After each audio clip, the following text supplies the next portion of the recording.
O que eu estou sabendo já de bastidores é que a visita do Flávio junto ao Vorcaro era tratando de sair fora da delação. O que ele disse que ele foi lá o Flávio foi até o Vorcaro e falou: não, nunca mais fale comigo, agora que você tem um escândalo, né? O mesmo Flávio que anda junto com o Valdemar, né? Que anda com o William Tomás. Mas ele chegou ali e aparentemente a conversa foi sobre delação. Olá, o Metrópolis recebe nesta quinta-feira o presidente do Partido Missão e pré-candidato à presidência da República, Renan Santos. Renan, obrigado por atender o nosso pedido. Eu queria começar falando sobre o seu concorrente Flávio Bolsonaro. Ele deu uma declaração, não uma declaração, né, mas assim, a gente apurou na coluna e a gente publicou também, que a campanha dele colocou uma condição para participar de debates, que seria você não estar presente, porque ele teme, enfim, o tom que você possa vir a adotar num enfrentamento com ele num debate eleitoral. O que você teria a dizer para o Flávio num cenário hipotético de debate? Olha, realmente o Flávio, ele... Assim, eu não estou surpreso, mas eu também... ele entregou uma fraqueza tão grande, que denota realmente que ele me vê como talvez um demônio, um cara que vai perseguir ele. Na verdade, eu não precisaria fazer muitas coisas para constranger o Flávio. Se eu, apenas um debate, tiver um espaço para eu falar uma proposta, sem citá-lo nominalmente, e ele tiver que falar do mesmo tema do outro lado, o contraste já vai machucar ele. Acho que existe um problema no Flávio, primeiro, de contraste. Ele não consegue construir nenhuma sentença bem feita, e tampouco ele consegue apresentar uma ideia original que vai seduzir o eleitor. Então ele não gera imaginação, ele não gera perspectiva. Aí do outro lado, ao conflito, ao confronto. Eu vou confrontar ele. Eu acho que eu tenho falar tanto do passado dele, eu falar do Adriano, que estava no gabinete dele com a sua esposa e mãe, e falar agora desse escândalo recente, eu acho que isso é devastador pro Flávio. E eu sei que os demais não falariam, nem o Zema, nem o Caiado, eles iam apenas fazer pequenas insinuações, como eles vêm fazendo pra imprensa, e isso teria, vamos dizer, um dano tão grande que, assim, fazia sentido ele fazer isso mais na miúda, né? O problema é que ele entregou tudo, e acho que agora está impossível não meter nos debates. Porque qualquer, vamos dizer, qualquer opção além dessa vai soar que sofreu interferência do Flávio. E pelo que eu sei das emissoras, que eu já tive contato, nada disso mais faz sentido da parte dele, então eu estarei lá.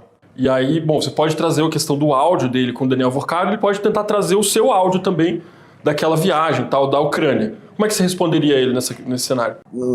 Houve um escândalo heterossexual de um áudio infeliz, mas no mínimo engraçado, do meu amigo Arthur, em que absolutamente R$0 foram desviados, não houve nenhum crime cometido, e do outro, claramente, um atestado de uma relação que necessariamente é criminosa, porque pouco se falou ainda, e eu tenho certeza que será apurado tanto pela imprensa quanto nas investigações, que será contrapartida, né? Ninguém coloca R$100 e poucos milhões adiantado num filme B de bomba, uma porcaria de um filme, sem imaginar que é algo enquanto contrapartida, porque se a partir dessa premissa, então o contrato do Alexandre de Moraes era apenas uma consultoria, o Guido Mantega estava falando sobre economia, é óbvio que não, e é óbvio que existe uma troca de favores, a lógica da compra de autoridades do Vorcaro era essa, e nós saberemos os detalhes dessa com o Flávio logo mais. O que eu estou sabendo já de bastidores é que a visita do Flávio junto ao Vorcaro era tratando de sair fora da delação.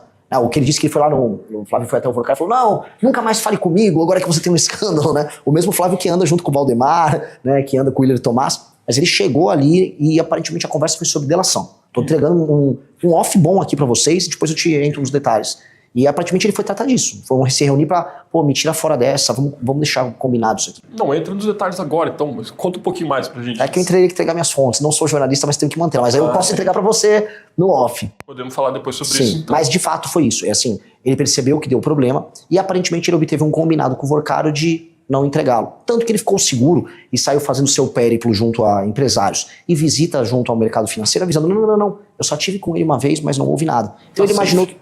Exato, ele imaginou que ia ficar safe. Entretanto, os vazamentos acabaram quebrando a estratégia dele. Por isso que ele foi pego de surpresa e por isso que ele nem contou pro time de campanha. Renan, vamos mudar um pouco de assunto, falar de um tema que você gosta e explora na sua campanha, que é segurança pública. Você deve ter visto hoje a prisão da advogada influenciadora Deolane Bezerra, né? Foi acusada pelo Ministério Público de São Paulo de lavar dinheiro pro PCC, Primeiro Comando da Capital. E aí eu te pergunto, como combater o crime organizado, que hoje já tem, inclusive, soft power de organização criminosa? Então tem filme custeado parcialmente pelo PCC, tem cantores e artistas que são acusados de lavar dinheiro para facções, tem advogadas influenciadoras como a Deolane também. Como você lidaria com esse soft power das organizações criminosas? Pois bem, eu já venho falando muito que eu vou adotar uma postura que não será necessariamente a postura que se espera de um candidato liberal ortodoxo, democrata tradicional. Eu acho que no combate ao crime organizado, nós temos que passar por cima de determinadas liberdades. Dentre elas, a liberdade de expressão de artistas e influenciadores que são porta-voz de organizações criminosas. As pessoas se esquecem quando a gente fala de organização criminosa, eles acham que é um tráfico, uma lavagem de dinheiro. Veja, no mesmo dia que o PCC está fazendo uma determinada operação financeira com a Deolane, como aconteceu, o PCC está participando de brigas em favelas em que morrem dezenas de pessoas todos os dias. Para um país que vai morrer de 30 a 40 mil pessoas só esse ano, todo dia precisa morrer dezenas de pessoas. E boa parte delas são brigas entre facções. E não podemos aceitar que pessoas que participem ou do debate público, ou que estejam, vamos dizer, nas redes sociais lacrando, produzindo seus vídeos, naturalizem isso. A Deolane nunca escondeu que ela era advogada do crime organizado. Essa é uma das características que o Pose do Rodo também tinha, que o não tinham. Não é que era um trabalho dissimulado, era um trabalho escancarado. Falou, não, eu sou advogada de porta de cadeia assim, não, eu faço isso e vou tirar o meu cliente da cadeia, porque se ele só é culpado se for condenado e olhe lá que eu vou recorrer. É uma cultura da normalização do crime, da naturalização do crime como uma prática menor, como se fosse não é nem uma falha de caráter, é como se fosse uma falha em ser pego. Ih, malandragem foi pega. E isso se naturalizou, e a gente percebe bem, nas camadas mais baixas da população brasileira. O que tem em comum tanto o Pose do Rodo quanto a Deolane? Eles falam com a classe C, D e E. A Deolane, quando ela, acho que não sei se ela estava nessas casas, fazendas, um reality show, o do Carlinhos Maia, eu realmente não me lembro qual era, ela foi, vamos dizer, ela foi alvo de um choro, de uma campanha gigantesca, e aí quando ela foi detida, mesma coisa, as pessoas ficaram na frente de delegacia chorando. O que isso mostra? As pessoas mais humildes não aprenderam a usar esse aparelho aqui, e as redes sociais tomaram a cabeça delas, e você consegue naturalizar o absurdo nos mais humildes. Isso tem um efeito muito grande, porque ao naturalizar o absurdo na cabeça de quem é a maior vítima do crime, que é as pessoas da classe C, D e E, eu tô falando de quem morre na mão do crime organizado. Quem mora em área. Exato. Quando eu naturalizo pra eles, é literalmente a ideologia que faz com que eles aceitem aquilo como modo de vida. Então eu vou precisar libertar essas pessoas, mesmo sem as pessoas sequer entenderem que elas estão aprisionadas. Então, vou ser muito duro. Esses influenciadores todos, a partir do momento que a gente coloca o direito penal do inimigo em funcionamento, e a partir do momento que está demonstrado que esta influenciadora é ligada ao crime, ela não tem direito a ter uma opinião. Ela só tem que ser presa. O Oruan tem que ser preso. A gente tem que parar de, vamos dizer, criar formalidades. Tipo, não, ele é um artista. O cara não é um artista, é só um porta-voz. O que aconteceria com a Deolane num governo seu? A aplicação do direito penal do inimigo, ela faria que, eu passando o projeto, ela fosse enquadrada, e aí ela não poderia, por exemplo, dispor, por mais que ela em si não tinha, por exemplo, traficado droga, ela não era a traficante em si, ela fazia parte da estrutura de lavagem de dinheiro, como essa operação pegou. Só que ela seria enquadrada como membro dessa estrutura, e aí como partícipe de toda a atividade delituosa. Ela não ia, por exemplo, ter direito à progressão de pena. Uma pessoa que tem um enquadramento, ela não tem mais a presunção de inocência. Então uma pessoa que é enquadrada de acordo com o direito penal do inimigo, e aí ao Ministério Público, a Polícia Federal, os órgãos de investigação. Não, este aqui é claramente um membro, foi pego pelo COAF das Relações Econômicas, ou ele estava com uma metralhadora escrito CV na camiseta na frente de uma favela. Pois bem, esta pessoa tem presunção de culpa. A operação policial, qualquer uma, ele foi encontrado na rua, ou uma câmera numa cidade pegou aquela pessoa circulando, ela é presa na hora, já é levada para o presídio sem audiência de custódia, ela não pode pagar fiança para sair, e ela vai ter penas muito duras. Portanto, o direito foi rápido com ela, e as penas são duras. É isso que o direito penal faz com o faccionado. Então, nós precisamos atuar dessa maneira, e isso vai incorrer do pequeno traficante ao grande traficante, do Oruan, Deolane. Renan, se eleito presidente, você vai governar um país que tem um poder judiciário que aplica a Constituição de 88.